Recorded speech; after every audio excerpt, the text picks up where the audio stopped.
श्री सीताराम। भगवत प्रसाद के तत्व को जानने वाले श्रेष्ठ भक्तों, भगवान को अर्पण करके प्रसाद के रस का स्वाद लेने वाले 16 भक्त परम श्रेष्ठ माने गए हैं।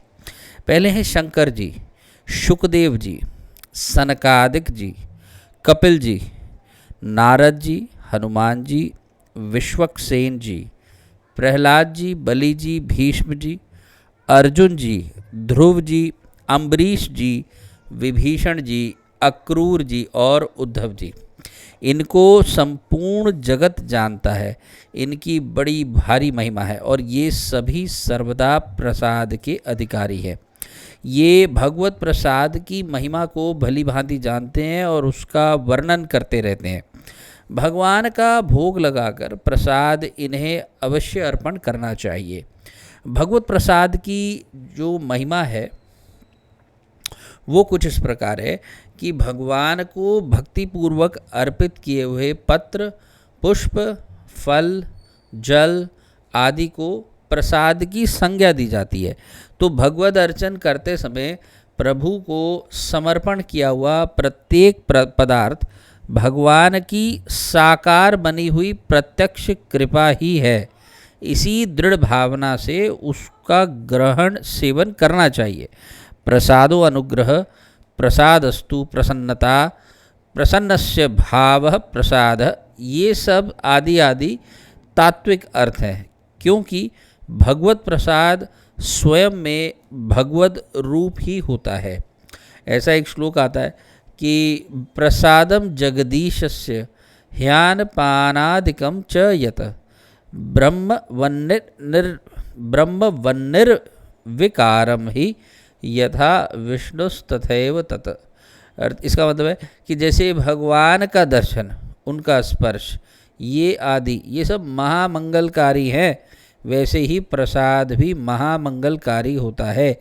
परम वैष्णव संत श्री भगवत रसिक जी महाराज ये कहते हैं कि ये दिव्य प्रसाद प्रिया प्रिय को दर्शत ही मन मोद बढ़ावत, परसत पाप हरत ही को पावत परम प्रेम उपजावत, भुलवत भाव पुरुषतीय को भगवत रसिक भाव तो भूषण तिहि क्षण होत युगल जिय को।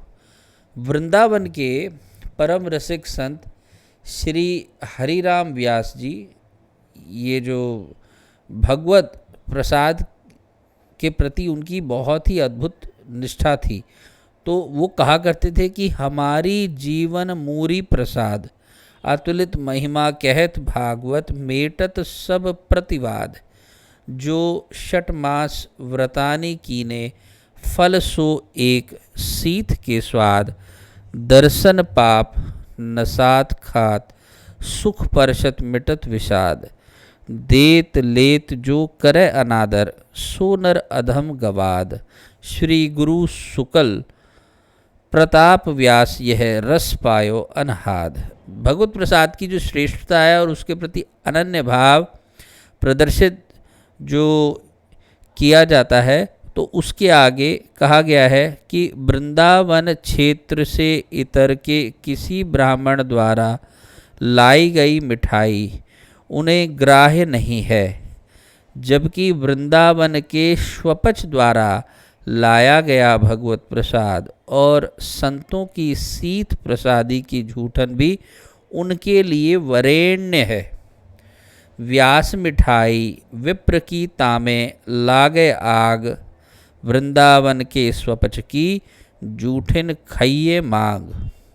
श्रीमद्भागवत में कहा गया है कि श्री भगवान द्वारा उपभुक्त माला, चंदन, वस्त्र, अलंकार, नैवेद्य आदि का जो भक्त सेवन करते हैं उन पर माया का प्रभाव नहीं पड़ता है। त्वयोपभुक्तस्रग गंध वासो अलंकार चर्चिताः, उच्चिष्ट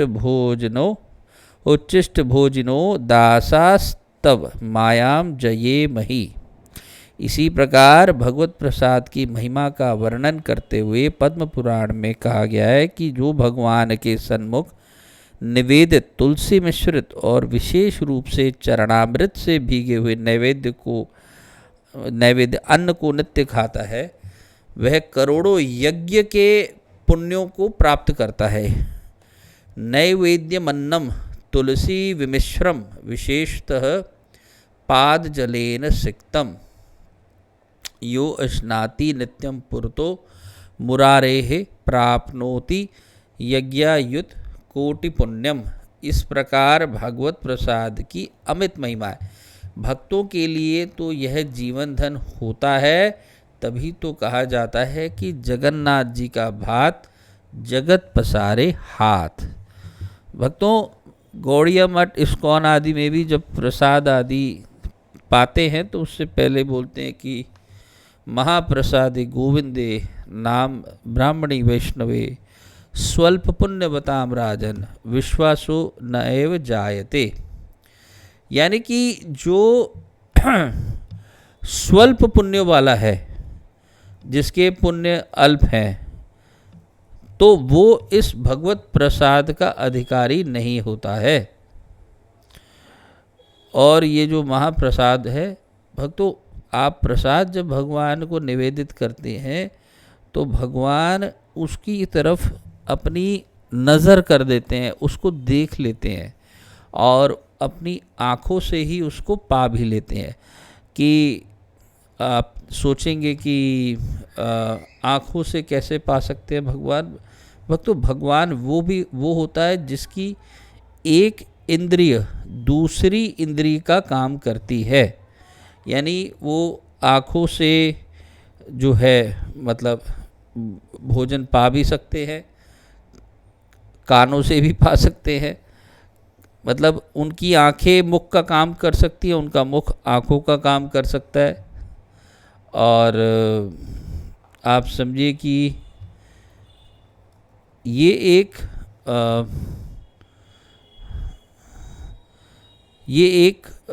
भगवान का जो है एक लक्षण है, एक गुण है।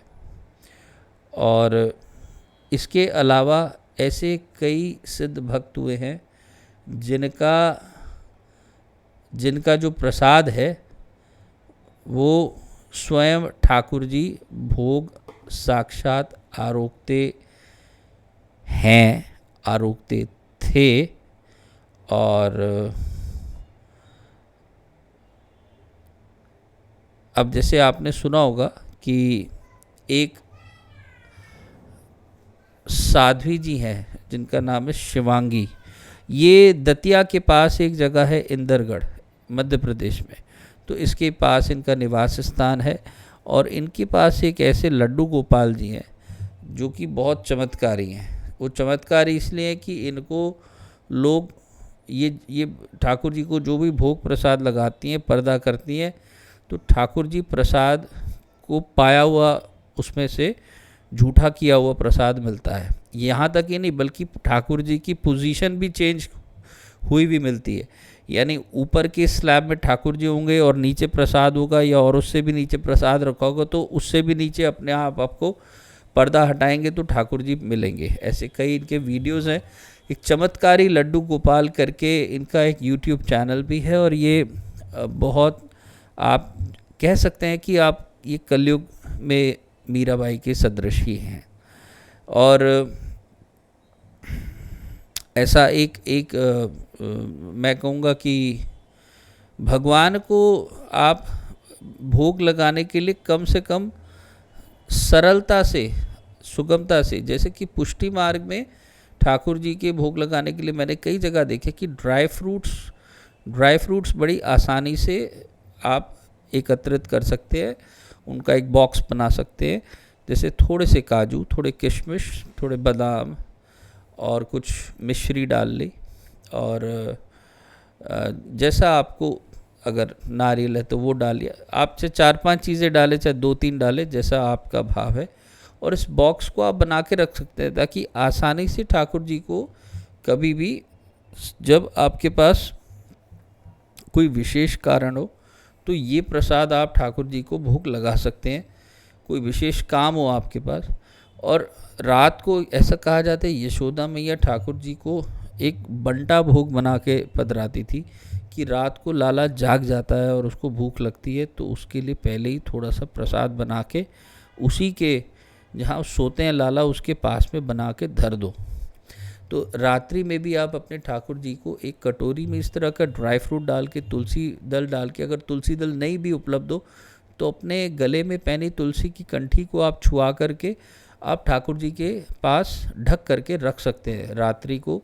इसी भाव से जैसे यशोदा माँ बंटा भोग धरती थी, ऐसे ही आप भी बंटा भोग एक धर सकते हैं। और आपने ये भी सुना होगा कि ऐसे कई भक्त हुए, उनका चरित्र आगे आएगा, जैसे धन्ना जट आदि थे, तो वो अपनी ज़िद पे उतर आते थे कि ठाकुर जी जब तक इसको मेरे सामने पाएंगे नहीं तब तक मैं भी भोजन नहीं पाऊंगा। आप चाहे तो आप भी ऐसी ज़िद करके देख सकते हैं ठाकुर जी के साथ में। मैंने भी एक बार ऐसी ज़िद की थी कि आप पाओगे नहीं तो मैं भी नहीं पाऊंगा। खैर मैं तो बहुत देर भूखा नहीं रह सका, तो इसलिए मैं तो थोड़े देर बाद पा लेता था।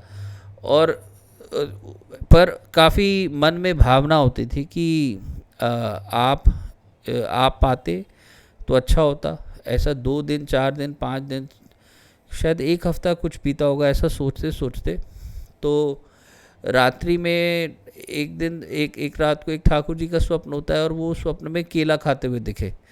तो आप भी ऐसा भाव करिए कि जो ठाकुर जी को भोग लगाए, आप मन ही मन में कहिए कि ठाकुर जी आप कुछ हमें ये ऐसा हमें रियलाइज़ कराइए या हमें एहसास कराइए कि आपने प्रसाद पाया है कि नहीं। ठीक है, तो ये बात तो ठीक है कि भगवान की एक इंद्रिय दूसरी इंद्रिय का काम करती है और भगवान प्रसाद ज़रूर पाते हैं। और अशुद्ध जहाँ तक बन सके अपनी रसोई को शुद्ध रखो, क्योंकि वहाँ से भगवत प्रसाद बनता है जाता है। शुद्ध रखने के लिए सबसे शुद्ध रखने के लिए हो सके तो जो कि भक्ष जो पदार्थ होते हैं उनका तो बिल्कुल भी रसोई में एंट्री होनी ही नहीं चाहिए। और जैसे लहसुन प्याज है, मांस है, शराब है, अंडा है, यहाँ तक कि हम लोग जानबूझ के कहो या भूले भटके कहो कि जेलेटिन वाले कैप्सूल्स भी हम खा लेते हैं, तो वो भी मांस के बने होते हैं। तो इसका थोड़ा विचार करना चाहिए कि जो हम खा रहे हैं, या कई बार हम गलती से दूसरों के बर्थडेज़ में जाके केक का सेवन करते हैं और वो केक कई बार उसमें अंडा भी होता है। तो ऐसी चीज़ों का हमें सोच विचार करना चाहिए कि हम खा क्या रहे हैं। अगर हमारा ही खान पान अशुद्ध है तो हम कैसे पवित्र हो सकते हैं, और कैसे हम पवित्र होकर के ठाकुर जी को भोग धराएंगे, कैसे वो प्रसाद बनेगा, कैसे हम पाएंगे। तो अपने में विशेष पवित्रता लाना अच्छी बात है भक्ति के मार्ग में, और ये होनी भी चाहिए। तो इसके साथ मैं वाणी को विश्राम दूंगा। हम अगले भाग में एक नई सीरीज़ शुरू करेंगे जिसका नाम है भक्ति तथा ज्ञान के प्रकाशक आचार्य। उसमें हम सबसे पहले महर्षि पुलह जी का चरित्र लेंगे। तब तक के लिए वाणी को विश्राम दूंगा। जय जय श्री सीताराम, जय जय श्री सीताराम।